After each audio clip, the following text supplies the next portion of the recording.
semua, kembali lagi di podcast Ngabaso, ngabahas segala obrolan. Oke, sekarang kita kedatangan dua bintang tamu. Ya, sebelumnya kita perkenalan dulu. Oke, dengan Teteh siapa? Halo semuanya, salam kenal. Saya Sarah Zalika dari Universitas Balai Bandung, mahasiswi Teknik Informatika. Oke, terima kasih Teh Sala. Nah, untuk lebih detailnya dan mengetahui tentang Teh Sala bisa dicek di IG-nya. Selanjutnya, untuk Akang ini siapa namanya? Oke, Sampurasun warga Bandung. Perkenalkan, nama saya Yudi Apriyadi, Ketua Karang Taruna Desa Segara Cipta. Ya, terima kasih Ayudi dan Akang Teteh. Kalau mau ngepoinnya langsung aja ke Instagramnya. Oke, sekarang kita akan ngebahas tentang mengenai kepemudaan. Menurut Akang Teteh, seberapa pentingkah peran pemuda untuk kemajuan Indonesia menuju Indonesia Emas di tahun 2045? Dari sudut pandang kata desanya dulu. Oke, baik. Salam menjawab. Salam kesetiakawanan sosial. Saya mencoba untuk menjelaskan sedikit tentang peran anak muda untuk Indonesia Emas Saya akan mencoba untuk menjelaskan peran anak muda di 2044 untuk Indonesia Emas di 2045. Pertama ya mungkin anak muda inilah yang akan menjadi tanggungan di 2045 itu. Nah, makanya dari Karang Taruna itu dididik bukan hanya sekedar kumpul biasa, tapi juga bergerak di bidang tentunya di sosial, lebih utamanya lebih dari itu di bidang kewirausahaan juga, di dunia politik juga ikut dibahas. Semua dari segi aspek di Karang Taruna itu dibahas demi menciptakan anak-anak muda yang kreatif, inovatif, serta bisa menjadi figur nantinya di 2045 mendatang. Ya, oke. Berarti nanti kan untuk estafet kepemerintahan itu 2045 tuh mungkin taruh kita 25 tahun sekarang Ya. atau 20 tahun. Berarti nanti itu menjadi 45 tahun. Jadi estafet pemerintahan itu di pemuda-pemuda saat ini. Nah. Mungkin untuk dari tetehnya pandangan dari tim lingkup kampusnya untuk menuju 2045 itu Indonesia Emas, bagaimana sih peran pemuda di lingkungan kampus itu? Kalau peran pentingnya itu sangat penting ya, karena di kampus sendiri kami itu ada organisasi di mana menjadi wadah sebagai ide, dan mahasiswa itu harus kritis tentunya.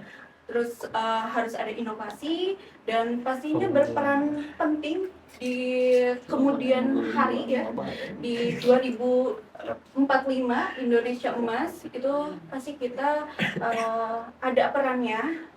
Dan sama saja mungkin kalau untuk keorganisasian dalam desa atau ruang lingkup kampus seperti itu. Karena gini ya, namanya pemuda kan dididik itu kebanyakan di organisasi.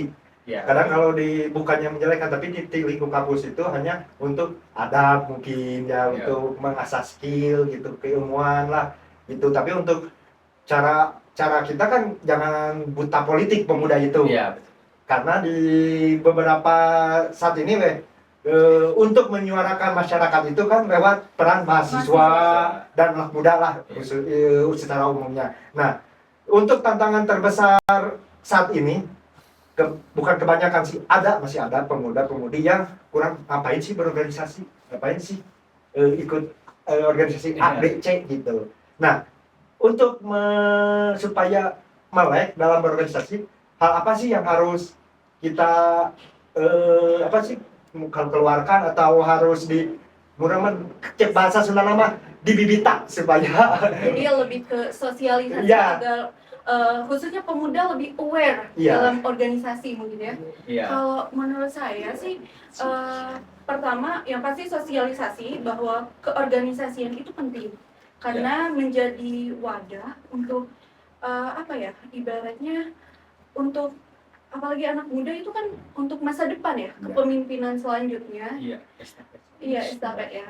Dan sosialisasi itu perlu dilanjut apa ya? Pendidikan kayak apa ya? Lebih kayak Pendidikan karakter seperti Iya. itu bisa kan? pendidikan karakter agar mereka juga tertarik karena di zaman sekarang mungkin kayak ngapain sih gitu kan? Iya. Kayak buang-buang waktu Buang-buang mendingan waktu, kayak lebih ya udahlah sekarang scroll TikTok aja gak sih Iya, ngapain kayak gitu kan. Jadi mungkin lebih ke sosialisasi aja sih. Ya, Iya. mungkin di tantangan terbesar nih, apalagi Karang Taruna lah, Iya. ya mencakup pemuda-pemudinya lebih luas. Iya.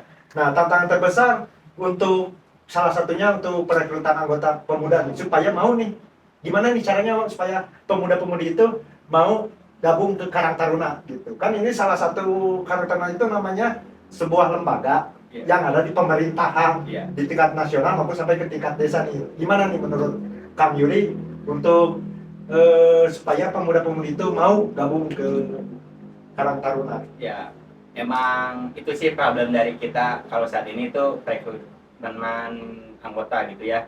Nah, masalahnya itu di kitanya harus lebih inovatif lagi, harus dibikin menarik supaya audien yang lain itu tertarik masuk ke organisasi Karang Taruna itu. Nah, salah satunya itu dibuatkan acara-acara seperti acara kewirausahaan, budidaya lele, terus ada lomba-lomba gitu seputar misal ada pertandingan badminton antar kampung atau sepak bola mungkin. Nah, itu mungkin akan jadi daya tarik tersendiri ya bagi pemuda-pemudi yang belum ikut gabung ke Karang Taruna. Lebih dari itu, Karang Taruna juga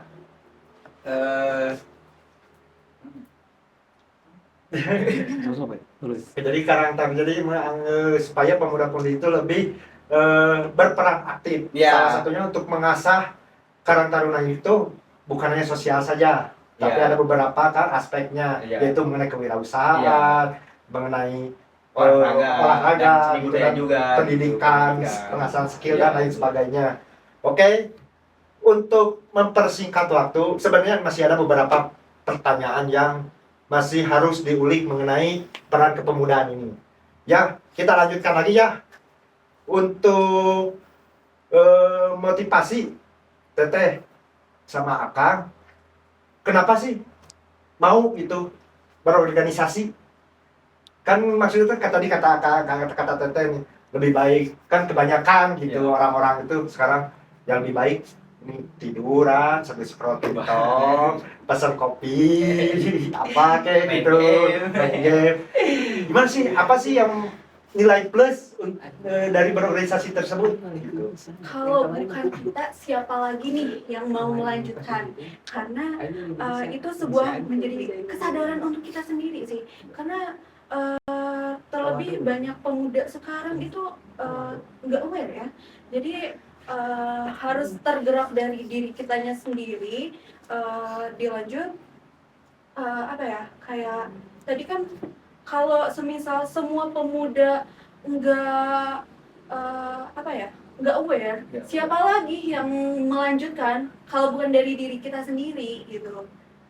Oh, jadi emang betul ya kalau kita pemuda-pemudi gak aktif dari sekarang, Iya. nanti estafet pemerintahan akan terputus Iya. gitu. Maksudnya kasar kata orang banyak kolot kan. Sekarang lah waktunya anak muda, apalagi kita itu Indonesia itu memiliki bonus demografis gitu. Nah, itulah kita harus dimanfaatkan oleh para pemuda. Nah, menurut Kang Yudi, apa sih keuntungannya untuk pemuda itu untuk bisa mengikuti organisasi, keuntungannya bagi anak-anak muda itu? Wah, banyak banget ya. Itu salah satunya lebih ke tanggung jawab sih. Tanggung jawab dalam segi apa? Tanggung jawab minimal dari komitmen kita ikut gabung Karang Taruna Desa itu mau ngapain sih. Nah, belum tentu kan gabung itu hanya gabung, nempel nama, kasih kemeja kan.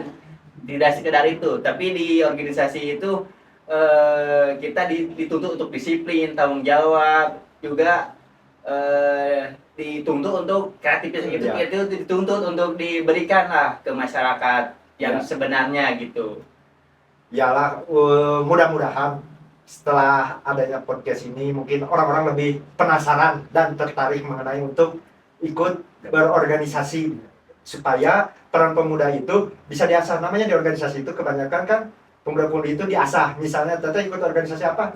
Kalau saya HIMA, himpunan Tuh, mahasiswa. Hima kan lebih ke kayak kalau di kampus itu ibarat apa kalau di pemerintahan itu, kalau BEM itu kayak presiden nih. Iya. Nah, himanya itu Himanya tuh jadi ada BEM, lanjut HIMA di bawahnya. Iya. Tapi itu juga kalau saya sih di prodi. di prodinya, hima prodinya. Seperti itu tuh.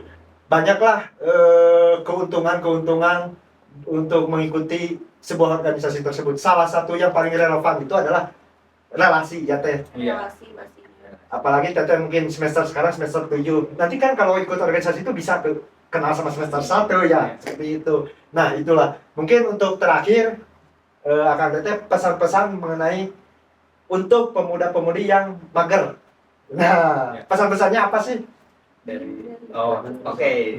Kalau untuk Karta Desa ya, di lingkungan khususnya masyarakat Desa Segara Cipta, ayolah mulai ikut organisasi, karena daripada kita buang-buang waktu buat game online, ngopi-ngopi nggak jelas, mending kita ngopinya gabung di organisasi. Kita juga ngopi-ngopi, cuma ada tujuan-tujuan yang harus dicapai gitu. Ya, oleh karena itu ayolah kita gabung melek sama kita gitu. Terlepas dari itu kita juga tidak monoton gitu, banyak kegiatan-kegiatan gitu yang positif itu, dari mulai buka bareng kalau Ramadan, tarawih keliling, sampai kita ada berbagi takjil sama santunan juga ke anak yatim gitu. Banyaklah kegiatan-kegiatan yang positif daripada kita hanya sekedar kumpul main game online. Apalagi kalau yang negatif-negatif itu ke judul, apalagi itu sangat tidak diperbolehkan lah. Lebih baik kita kumpulnya di lingkungan yang tepat, di wadah yang tepat juga gitu, untuk menuju generasi emas di 2045 itu, karena kita akan jadi tongkat estafet gitu nantinya gitu, akan meneruskan jasa-jasa para pahlawan juga yang sudah berjuang gitu. Nah, diterusannya sama kita gitu di 2045. Mungkin itu dari pesan saya untuk pemuda di khususnya Segara Cipta gitu. Mungkin dari Teteh juga boleh menambahkan. Kalau untuk saya sih kan ini mumpung masih muda ya. Iya. Masih muda, umurnya tuh masih berharga ibaratnya kan. Jadi kita tuh harus berkarya dan belajar memimpin. Iya. Dan untuk kita sebagai anak muda itu harus keterlibatan di organisasi itu kan sangat penting ya, dimana ini juga menjadi ajang investasi karakter untuk masa depan. Seperti itu. Oke, terima kasih kepada Teteh Sarla sama Akang Yudi yang sudah menyempatkan waktu untuk hadir di podcast Ngapa So Ieu. Nah, untuk rekan-rekan sekalian, kalau mau ngebahas apa lagi, silakan tulis di kolom komentar. Sekian dari saya. Assalamualaikum warahmatullahi wabarakatuh. Waalaikumsalam warahmatullahi.